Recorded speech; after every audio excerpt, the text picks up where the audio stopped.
रे गोबरा अब भोबड़ा काहे इतना हाफता रसन अब पैसा वैसा के इंतजाम भइल ह देख लो मोड़ हम गई रहनी पैसा के तलाश में, लेकिन हमारा साथे बहुत भारी कांड हो गइल सो। कैसन कांड रे?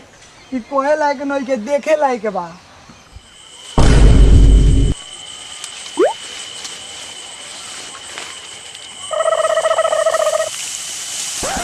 एगो बोली कौन रहता रे?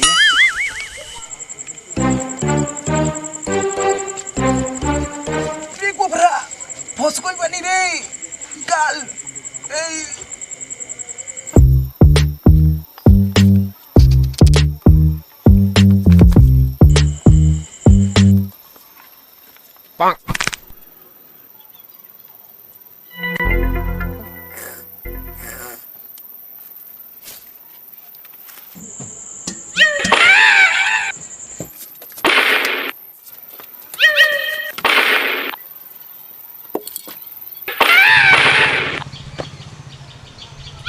भोबड़ा ते कहाँ एकर संभल छोड़ के गई रहिस रे?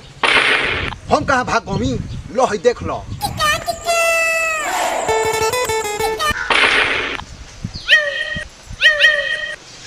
ये तो तोरे घर में है। तू अपने घर में चोरी कर ले तारे सर्व तोरे के कहानी है कि झमलालवा से दुश्मनी बा ओकरे घर में जो। अरे छोड़ो लोमड़ भाई। अरे माई 5000 रुपया उठैले रहलो, सोचो नी उहे हाथ मार दी। वो का झमलालवा के घर में जाई ओकर माई तलवार भाजी तलवार काटती तो का करती अइला तू देखो।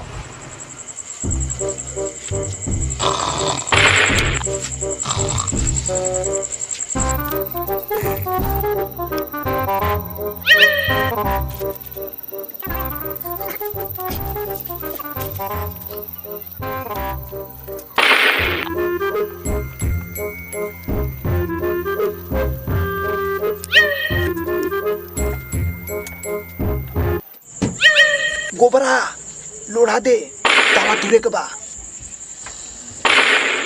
अरे साला ई तो फंस रहनी तबे गोबरा भाग गइलो। ई कौन हो? करे अपना घर में चोरी करता रही।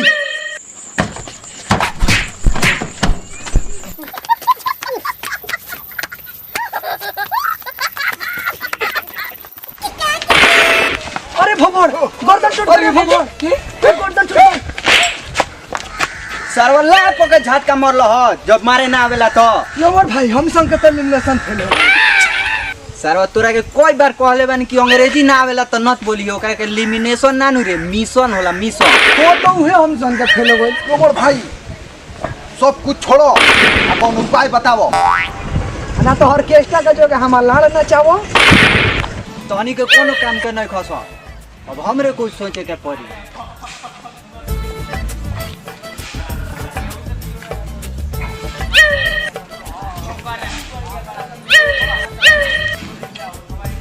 ये गो रास्ता बा।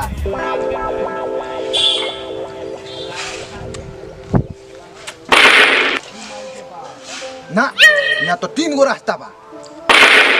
अरे हम रास्ता के बात नहीं करत रे हई। हम कहतनी कि हमरा लगे एके गो आइडिया बा। देखो तारी गोबरा लोमरा कतना झूठ बोलता।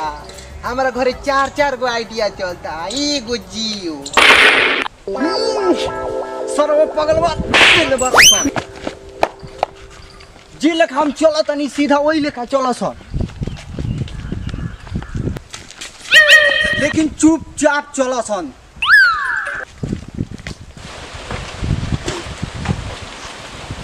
पहले हिया चंदा कटाई। प्रणाम चाचा। केरा खइब का बेटा? आओ बैठक खियावा तनी। बोलो लो का करे आइल बार लो? चंदा कटाता। कौची का चंदा हो? ऑर्केस्ट्रा नचवाए के बा।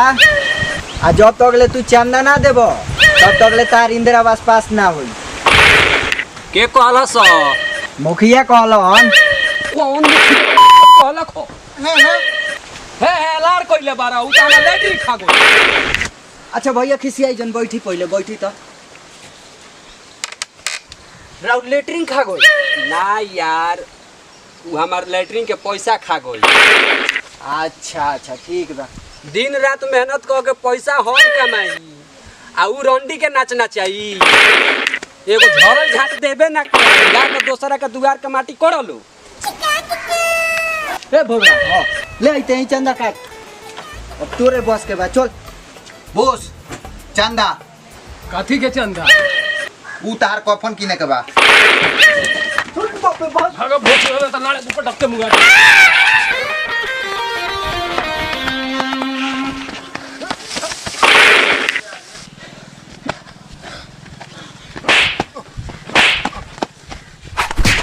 देखो तारी गोबरा एकरा कोनी ऑर्केस्ट्रा के चंदा काटे के तो कफन के चंदा काटता। सुन कहूँगा अब की से कफन के ना अब की ऑर्केस्ट्रा के चंदा काटे के बा ते कटबे ते चल सरवा कोनो काम के नहीं खसन। लोमड़ भैया कॉपियां ले ली। दे अरे इनको हुआ कहाँ खोपचे में लिया देला सारे रे गोबरा उनकरा का देखता रे नु बहुत खतरनाक आदमी हवन। लेकिन एगो हम ये गांव भर में बानी कि हमरा से शांति से बतियावेलन। लागता काम होकेला कारे घर हो लागता गांड देला। भैया चंदा दे दी। कितना दे दिया? रउआ जितना बुझाओ उतना दे दी। लो हे बबुआ धरा 1 रुपया। 1 रुपया से का होखे वाला? हमरा जितना बुझाइल उतना देनी हो। ये ले ज्यादा मंगवाता एगो झाट उखाड़ के ना दे। ठीक है भैया चली भैया ना तू लो जा लो। देखो तारी भोमो गजब के कौवा गांव में इज्जत बनैले बा।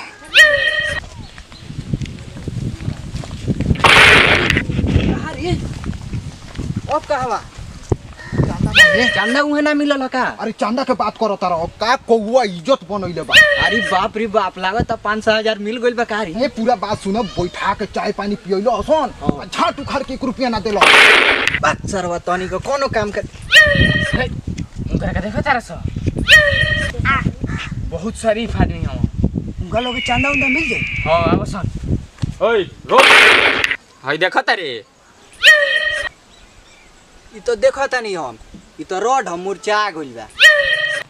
ई रोड ना लक्ष्मण रेखा है एकरा के हेल जी बोलो तो तालो के जूजी काट दे हम।